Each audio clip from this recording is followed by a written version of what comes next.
What's going on, guys? Eric back for another roster review. We are going to do the Rampant Lion from SPC Sunrise Park. We're going to do this review a little bit different, just based on the questions that he had asked me. And his questions were he'd like to know to do a little better in a fleet arena. Also, he'd like to work on his hat teams, as well as future farming for territory battles, dark side territory battles, and guild wars. If there's anything I know I could help him out with, so we're going to kind of incorporate all that into the roster review, and we're going to go from there. So we're going to start with the arena squad first. This is brought to you by the one and only Super Zen. Right now, his current arena squad is a CLS lead with a R2D2, Azaris, and Nihilus, and your original Gangster Han. Jen wanted me to tell you this is not a perfect team, but it'll definitely work. There's some things he would like you to work on, and we'll go over those now. First character that Zen recommends you work on is your General Kenobi. You guys are taking down the heroic HAT. That's great. You're working on starting him out, but Kenobi definitely doesn't have to be 7 stars to be viable in any arena team. He just needs to be geared. So you want to put some effort into gearing him.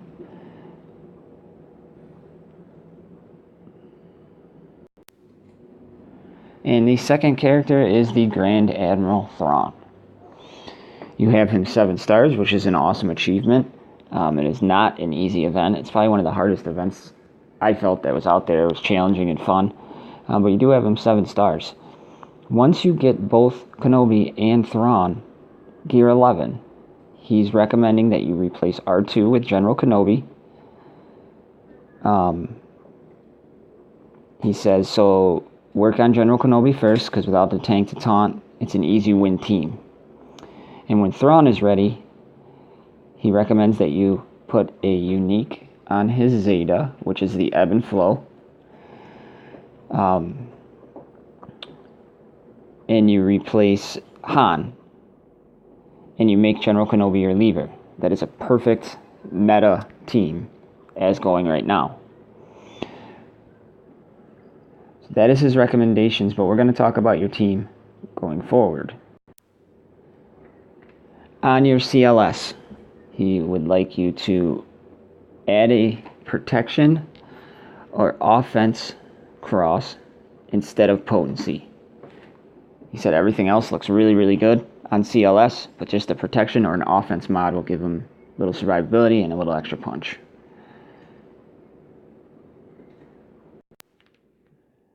Now on your Zaris, he is also recommending you put a potency cross on Zaris. And he recommends that you put a protection cross and triangle.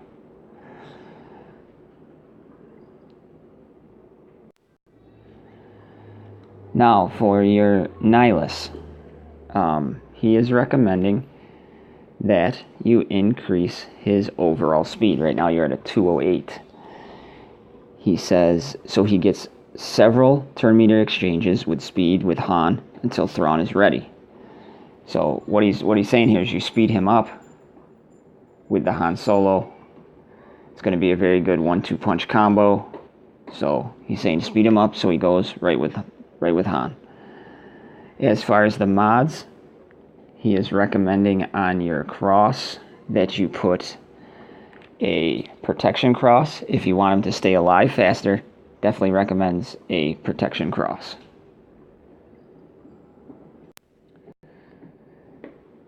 Then as far as your original Gangster Han, he says give offense into the cross, and modding him for speed is unimportant.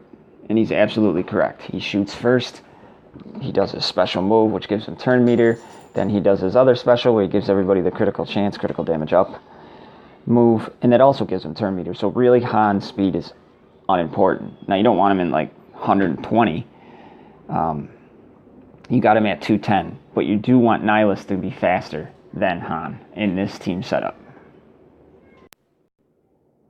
Now for your R2-D2, only thing that matters on R2-D2 is speed. That's it.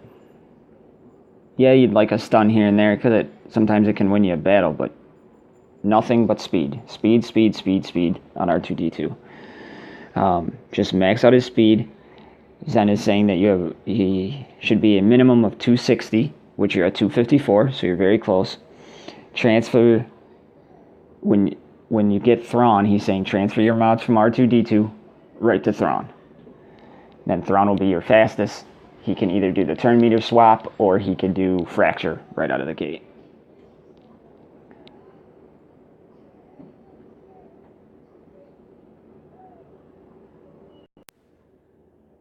And the speed chart for your team should look something like this with the current team you have set up. It should be R2-D2, CLS, Nihilus, Zaris, and then Han. So there's your arena from Zen. If you got any questions about that, you can go ahead and get with him on Discord. I'll be more than happy to help you out. So we're going to move on to the next thing, is your ships. You said you'd like to do better in ship arena. Right now you're currently 32.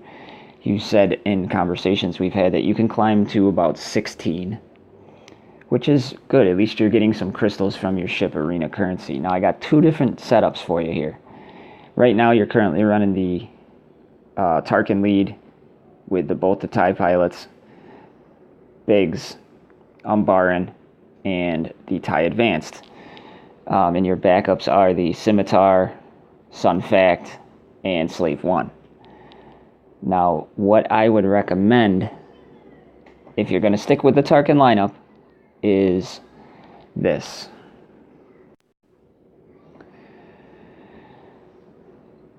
You should move your Slave 1 into your starting lineup on this team. I've said it before in other videos, the whole point of the Tarkin lead is to get to his mass barrage, where he brings in all the TIE fighter pilots. The one way you can do that is by having Biggs as strong as he possibly can. So, as far as the Umbaran, he's a great ship, he dispels, it really helps you out. But he's better served off the bench in this team. You want Slave 1 in there because on his basic, he has a 55% chance to shoot again, and each hit has a 55% chance to inflict target lock. So there's times where you could shoot 3 times in a row or do 3 sets of damage and inflict target lock twice, which just bumps up Biggs' protection again and again. So he should be inserted into your starting lineup. And the reason I say you move the Umbaran to your backup squad is because somebody goes down, there should be target lock all over the place on your team. And you bring in the Umbaran and he lets off his missile pods because it inflicts, on the main target, it's going to inflict target lock for 2 turns. But it also damages all other target locked enemies. So he can come in, and if you got 2 or 3 guys with target lock sitting on them, you're going to wipe them out a lot faster, and it's definitely going to help you out with more damage, being able to cut through people a little bit faster. So if you're going to run your Tarkin lead, take the Umbaran, put it on your bench. Keep the Scimitar on your bench and keep Sun Fact on your bench. I think that's a very good bench lineup for what you're working with. But I'm going to recommend an alternate team, which it's not as powerful, but it's super, super annoying to fight. So I'm going to go over that here. And I recommended this team to Zen, and he's actually using it on his Dark DK account. And it is running the Endurance lead. The Endurance lead is very defensive savvy, but you can build a great target lock team with the Endurance, and it's, oh my gosh, it's super annoying. You don't really fall throughout the day, so if you get to that 16, everyone's going to avoid fighting the Endurance. My ship lineup is very, very good, and I hate fighting Endurance because I don't want to fight it because it takes 4 minutes, where I could fight a Tarkin lead and I can beat you in a minute 30. If I fight the Admiral Akbar lead, I can beat them in less than a minute. I'm going to avoid this Endurance team like the plague. So if you try it out once, see how it works. The whole point is to keep Biggs alive.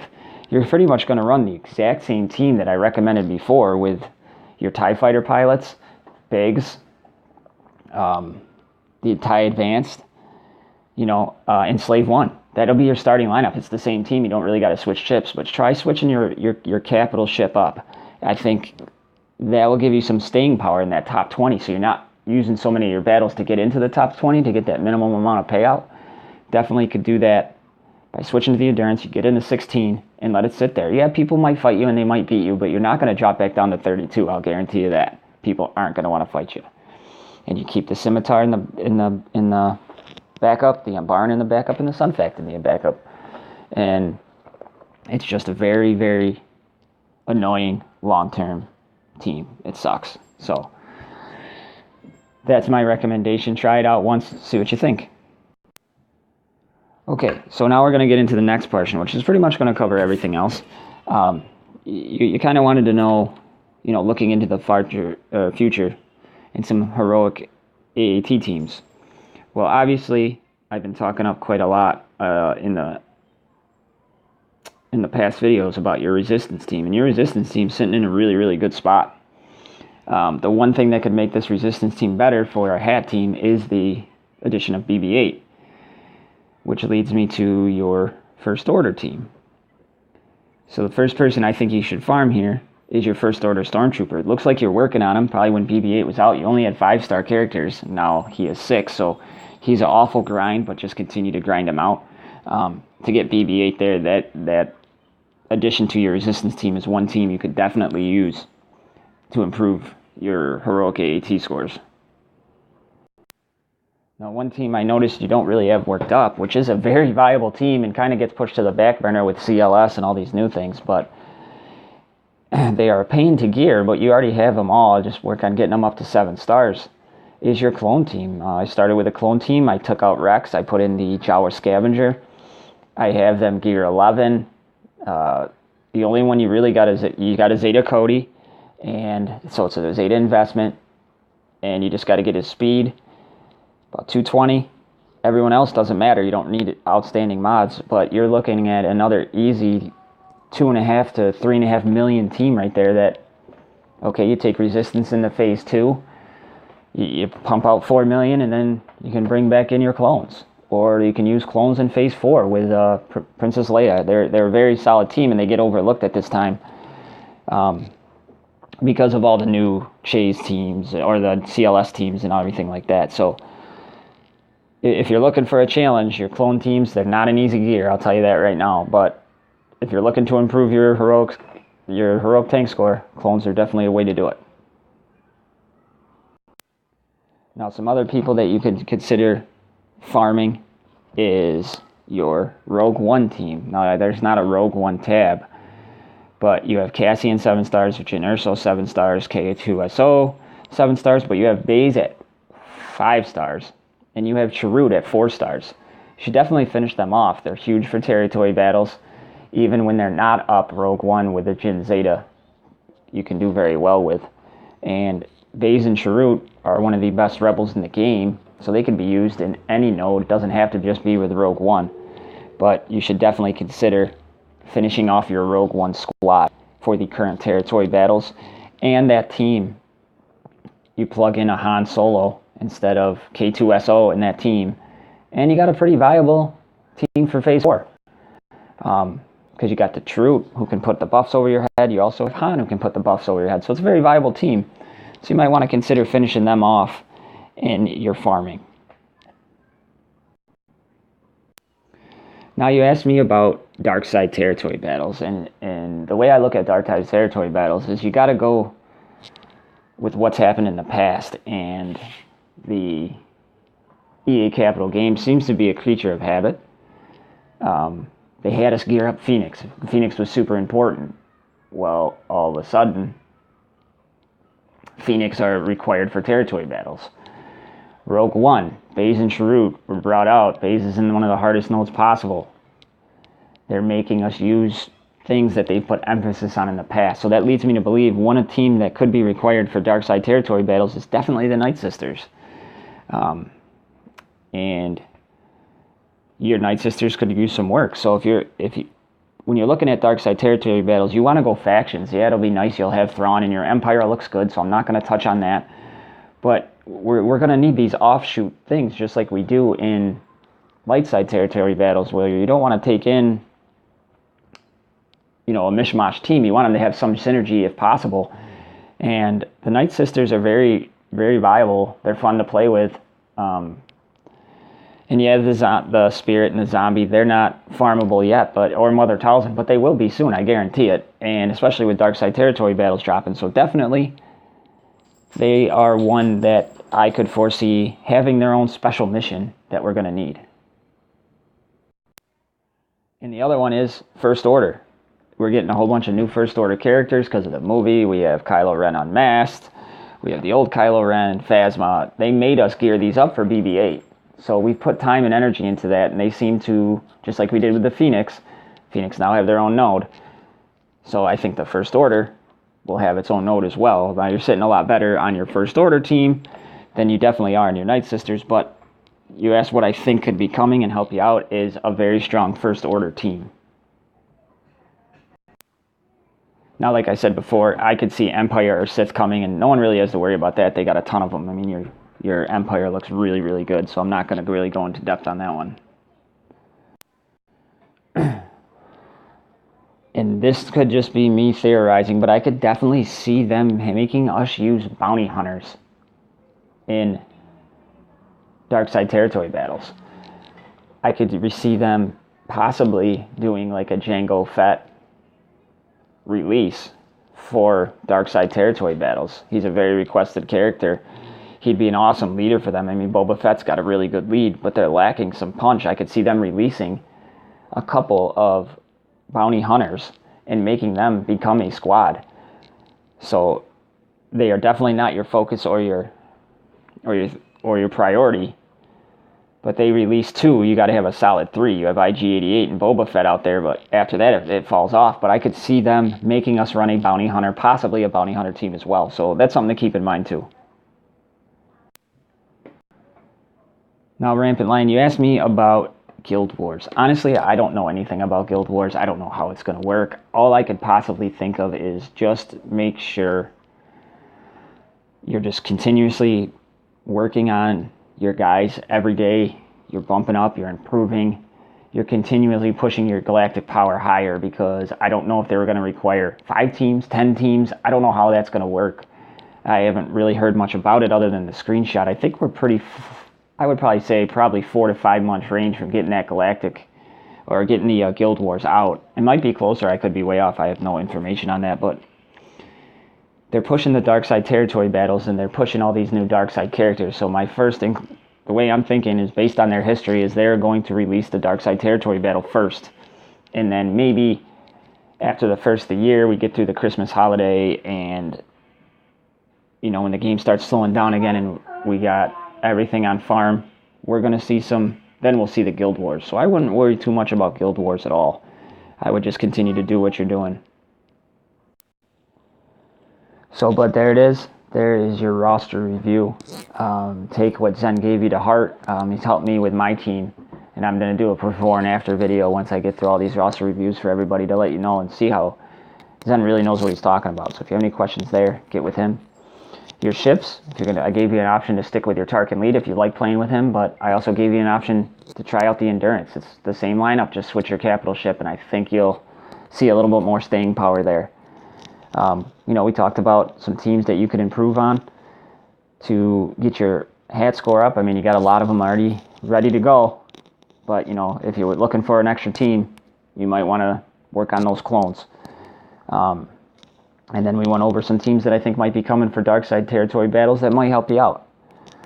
Sorry this one's a little bit longer, but you had some really good questions I wanted to dig into. So if you have any other questions, please let me know. I hope you like it, and have a good one.